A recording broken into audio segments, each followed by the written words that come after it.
Ed Gein, el carnicero de Plainfield. De su historia nacerían los grandes monstruos del cine: Norman Bates en Psycho, Leatherface en La Matanza de Texas y Buffalo Bill en El Silencio de los Corderos.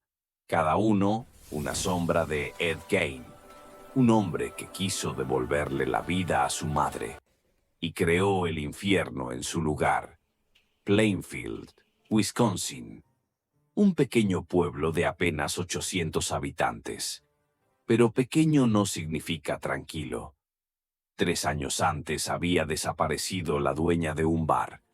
Ese mismo año, la dueña de la única ferretería del pueblo se esfumó sin dejar rastro.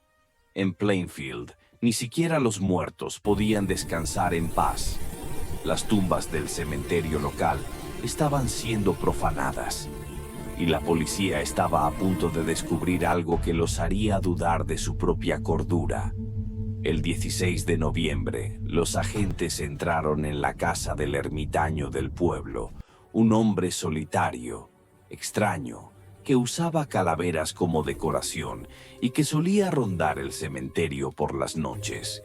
Esperaban encontrar a un asesino, pero hallaron algo mucho más aterrador. Máscaras hechas con rostros humanos, cráneos usados como tazas, sillas tapizadas con piel y corazones humanos guardados en bolsas de papel. Aquel hombre se llamaba Ed Gein y pasaría a la historia como el carnicero de Plainfield. Edward Theodore Gein nació en 1906 en La Crosse, Wisconsin. Hijo de una madre fanáticamente religiosa, Augusta, y de un padre alcohólico, George. Su madre lo educó bajo el miedo y la culpa. Decía que todas las mujeres eran pecadoras, menos ella. Pasaba horas leyendo la Biblia, pero no los evangelios. Le fascinaban los pasajes del Apocalipsis, la destrucción de Sodoma y Gomorra, los castigos, el fuego, el fin del mundo. Cuando Ed tenía solo 7 años, la familia se mudó a una granja en Plainfield, un lugar aislado, rodeado de campos y silencio, el escenario perfecto para alimentar su oscuridad. Augusta no le permitió a Ed tener amigos. Le decía que el mundo estaba lleno de pecado, que debía mantenerse puro. Así, Ed creció solo, atrapado entre las paredes de su casa y la voz de su madre, que lo controlaba todo. Su hermano Henry, en cambio, comenzó a rebelarse. Desafiaba a Augusta y le decía a Ed que debía liberarse. Pero el 16 de mayo de 1944, durante un incendio en los pantanos cercanos, Henry murió en circunstancias muy sospechosas. El cuerpo estaba intacto, sin quemaduras, con moretones en la cabeza. Ed fue quien llevó a los vecinos directamente hasta el cadáver. Cuando le preguntaron cómo sabía dónde estaba, solo respondió: «Así son las cosas». 4 años después, Augusta murió de un infarto, y con ella, el último hilo que ataba a Ed a la realidad. Cerró la habitación de su madre como un santuario y empezó a vivir solo en la planta baja, entre basura, polvo y objetos extraños. Su obsesión con la muerte se intensificó. Comenzó a leer libros sobre anatomía, experimentos nazis y exhumaciones. Su soledad se convirtió en delirio. Ed comenzó a visitar los cementerios. Leía los obituarios en busca de mujeres recién fallecidas, parecidas a su madre, y de noche cavaba sus tumbas. Decía que lo hacía para sentirse cerca de ellas, pero la verdad era mucho más retorcida. Profanó al menos 9 tumbas.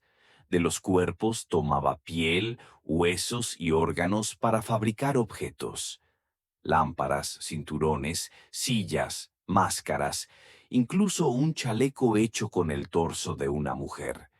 Decía que quería convertirse en su madre, que cuando se vestía con esas pieles podía sentirla cerca. Podía ser ella.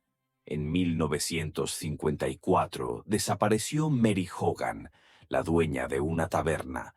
Solo encontraron un charco de sangre. Meses después, Ed bromeó con un granjero y le dijo: «Mary no está desaparecida. Está en mi granja». Todos rieron. Pensaron que era una broma macabra. No lo era. El 16 de noviembre de 1957 desapareció Bernice Warden, dueña de la ferretería local. Su hijo, el sheriff, encontró un recibo con el nombre de Ed Gein y un reguero de sangre. Esa noche, los agentes fueron a la granja. Lo que encontraron allí no tiene comparación.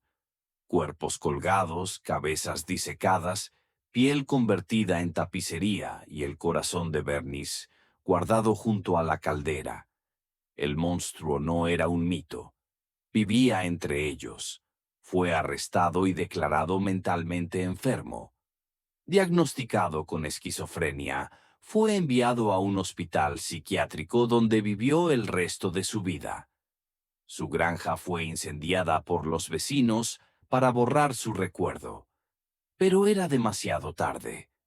El nombre de Ed Gein ya era leyenda. Ed Gein murió en 1984 de cáncer de pulmón.